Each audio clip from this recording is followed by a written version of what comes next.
Hi water signs! Welcome po sa ating channel at ito ang inyong daily gabay tarot reading for September 4, 2023. Please be reminded that this is general reading po, so maaari kayo makarelate o hindi.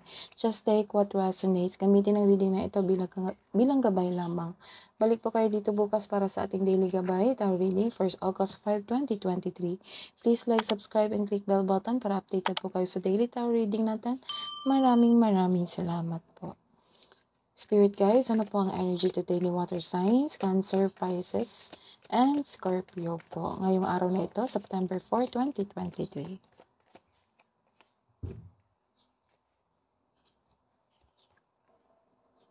This is a reverse card. May bagong chismis. May matatanggap ka na balita na hindi mo alam kung totoo ba ito o hindi. Ilan sa inyo na wala lang panatag. Nagpadalos-dalos ng mga aksyon bago magkaroon ng wastong plano. Ito ay humantong sa pagpapabaya sa iyong sarili at sa iba. So plan ng maigi sa isang sitwasyon sa iyong problema. Ito ay maaaring naugnay sa isang bata sa iyong buhay o isang taong kumikilos na parang bata, nagre-reklamo tungkol sa kanilang mga responsibilidad sa halip na tugunan ang gawaing nasa kamay. So may batang makulit sa inyo ngayong araw na ito. This is a reverse card. Nagkaroon kayo ng confusion sa isang bagay. Nagkaroon ng maraming balak. Gusto mong lumaban pero napaghinaan ka ng loob. So ilan sa inyo pinapaniwalaan mo ang mga bagay na hindi totoo. So huwag kang maniwala sa isang chismis na wala namang pruweba. So baka ito nakakasira sa iyong pagkatao kung maniwala ka. So, listen to them lang. Do not absorb. Baka nabibigay ito ng negative energy sa iyo. So, mag-ingat. May nakikita ako dito na mga pride na tao o di kaya kalaban ng sarili. Maaaring ikaw o kasamahan mo sa trabaho, kasamahan mo sa bahay, pwede din kapareha mo. May nakikita rin akong hindi nakikinig sa payo mo. This card tells you to clear up any hurt feelings. Maaaring mabigat sa loob mo ang confrontation na ito, pero kailangan nating harapin to clear up any hurt feelings. So, bakit kaya parang 3 days na. 3 days ng pagbabasa ko na may tao talagang toxic sa surrounding mo. Water signs. Baka kailangan nyo itong pag-isipan.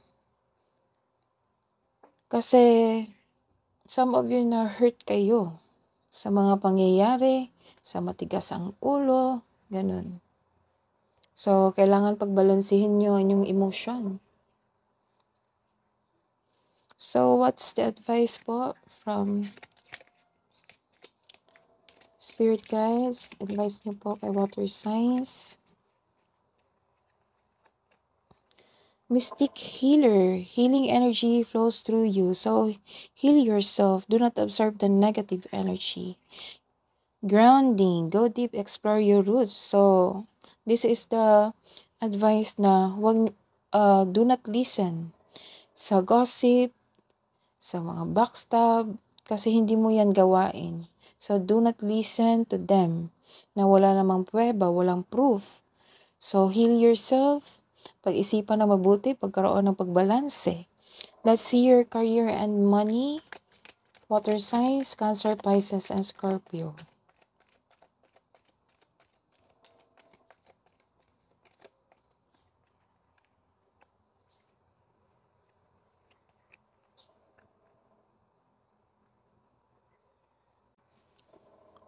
You are walking away. It might be to your work. Nag-change career kayo. You are decided to resign from your work. Or nasaktan kayo dahil masakit magsabi yung coworker mo, yung boss mo. So you are walking away from them. You are decided to move on. May gustong makipagkita sa inyo ngayon? As in now na, this is your past person na nakarealize at gustong humingi ng sorry sa iyo. May nakikita rin akong hindi kontento sa kinikita mo ngayon, sa posisyon mo sa trabaho, sa posisyon mo sa iyong buhay.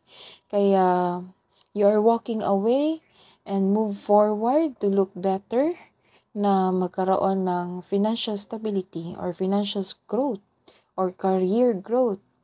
There is something better for you, water signs.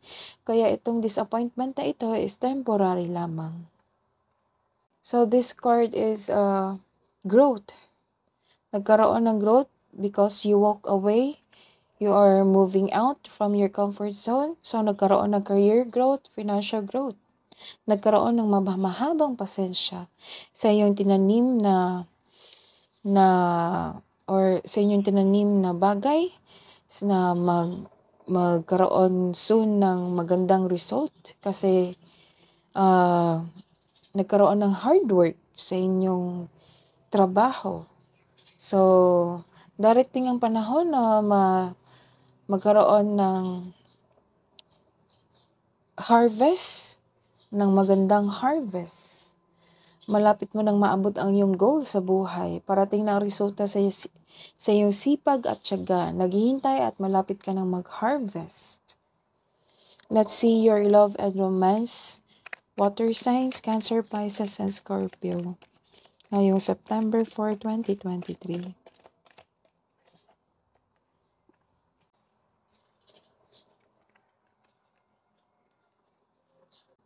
This card, sa buhay pag-ibig, this card is new beginning.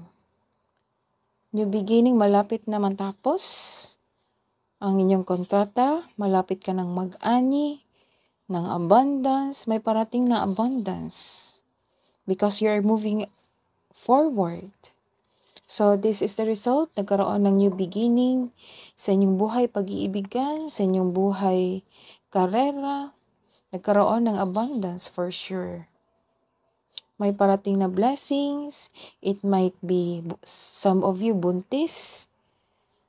Basta po, this is a gift from the universe. So, claim it. Water signs, this is a gift from universe. Posibleng makakaputi ito sa inyong career growth, sa inyong financial, sa inyong buhay magkapareha. So, this is a sum of money also.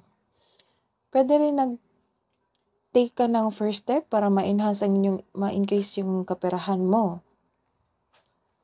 So, may parating din sa mga single dyan, may parating na love or romance para sa mga single. Para sa mga may relasyon, may ilang couple dito na nagpaplanong mag-level up sa kanilang relasyon. For example, bumili ng bahay bilang paghahanda sa pagsasama. May ilang couple din na ay kontento na sa kanilang pagmamahalan. So, this is a reverse card. Nagkaroon ng delayed sa success. It might be nagkaroon ng delay sa inyong inaantay.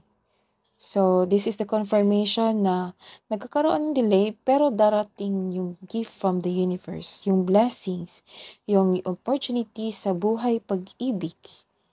It might be so dalawa na yung blessing na parating sa buhay karera, sa kaperahan at sa buhay pag-ibig. What is your love advice po for water signs, spirit guides? Wait, so this is the confirmation na mag-antay ka. Mag-antay ka. Don't rush into it. Allow nature to take its course. So, may dalawa ka ng blessings. That's good for you, water signs. What's the advice pa po for water signs?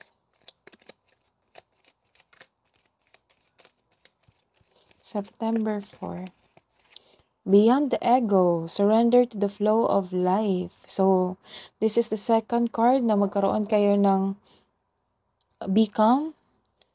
Mag-antay ka kasi may darating na blessing. What's the angel, archangels, spirit guides advice for water signs para ngayong September 4? Outdoors. A message from Archangel Jophiel. Archangel Jophiel. Go outside and get some fresh air and connect with nature to relieve stress and gain new creative ideas. So this is the confirmation of your advice na go out, mag-isip ka, pagbalansehin, take time to yourself, heal yourself, and get some fresh air and connect with the nature, connect to your intuition para ma-relieve ang iyong stress at magkaroon ka ng creative ideas. So that is your reading today, water signs, September 4. Balik po kayo dito bukas para sa September 5 reading natin. Please like, subscribe, and click bell button for notification para po updated kayo sa daily tarot reading natin. Maraming salamat po.